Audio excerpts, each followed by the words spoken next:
The most successful people on the planet, you name it, Elon Musk, Mark Zuckerberg, Bill Gates, Oprah Winfrey, have all mastered the art of saying no.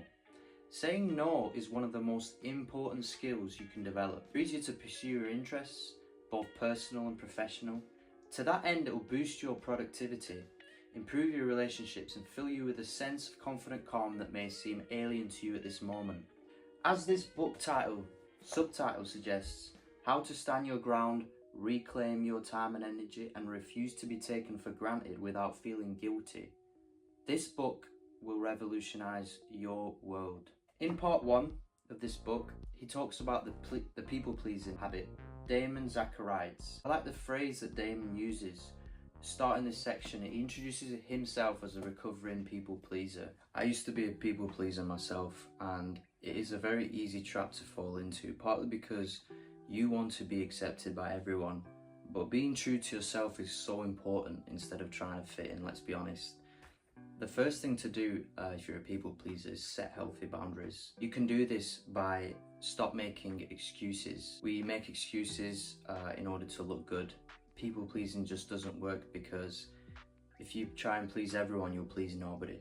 We often put others' needs and requests above our own, and that's where we go wrong. As the flight attendant announces in safety guidelines, put your oxygen mask on first and then help others. It's not only important we say no, and when we know when we need to say it, but also how we say it makes a difference and determines its acceptance. We need to be assertive but not aggressive. Assertiveness and aggression has a different meaning altogether. Damien in this book distinguishes assertiveness and aggression. What is assertiveness? Assertiveness is declaring your point of view without needing others' approval or validation. So long as you're being respectful and saying no with grace, how requesters react to it is neither in your control or your responsibility. And to be honest, that's a lot about boundaries. If you can set the right boundaries, you can be assertive without being aggressive.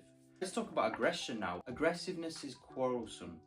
An aggressive individual communicates in a way that's rude, dismissive, and even threatening, which definitely fast tracks to failure.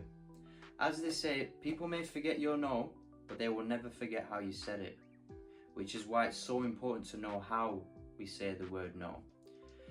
In part 2 of this book, we struggle to say no, so Damien explains why we struggle to say no. As you read this book, I'm sure you'll find your reason.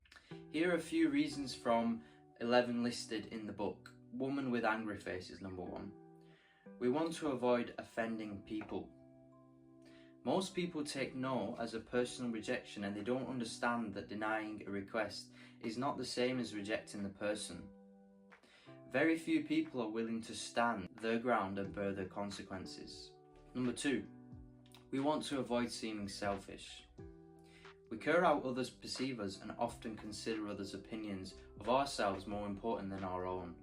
Hence, being considered selfish is the last thing we want.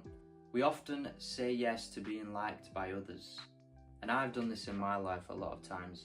I say yes because I want to get the respect of others. But the truth is, they'll respect you more if you know how to say no.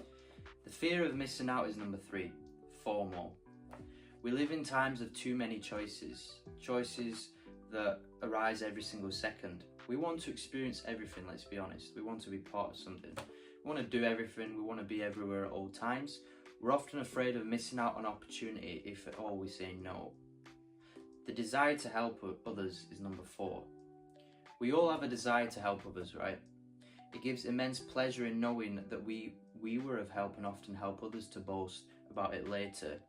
What we don't realise is that often helping others leads to ignoring our responsibilities. Part 3 of this book is how to say no without feeling like a jerk. We want to be direct and straightforward.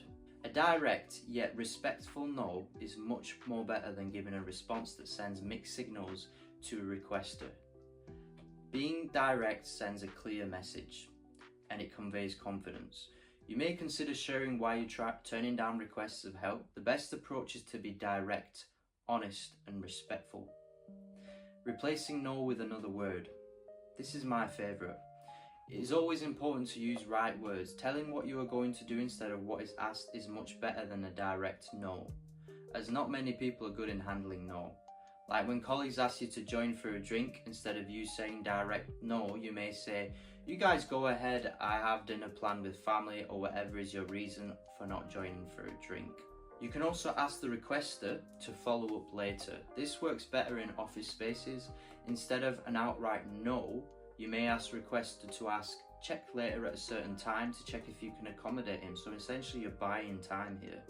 It shows your willingness to help, and ball is in requester's court whether he can wait till then or approach others for help. Number 4 is offering another alternative. This one for the offices as well. So instead of outright no, you may ask to suggest an alternative medium to seek help, guidance, since you're occupied with your work, or you have something better in mind who would be better to ask for help. In part 4 of this book, situation-based examples.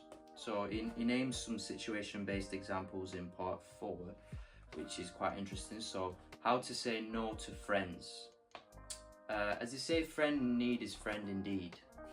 This makes it a real problem refusing to help friends, and boundaries with friends do get blurry. Yet it's important to set the right expectation and share your reason. A true friend will really understand your reason and respect your decision. How to say no to co-workers.